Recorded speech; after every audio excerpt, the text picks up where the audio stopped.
Honda NC750 features updates 2026-2027. Notable features and 2026 updates.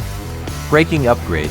The move to dual-front discs standardized in late 2025-2026 addresses a long-standing request from riders for more stopping power, especially when the bike is loaded with luggage. Sustainable materials. For 2026, Honda has increased the use of Durabio, bio-based polycarbonate and other recycled plastics in the bodywork panels, part of their broader green manufacturing push.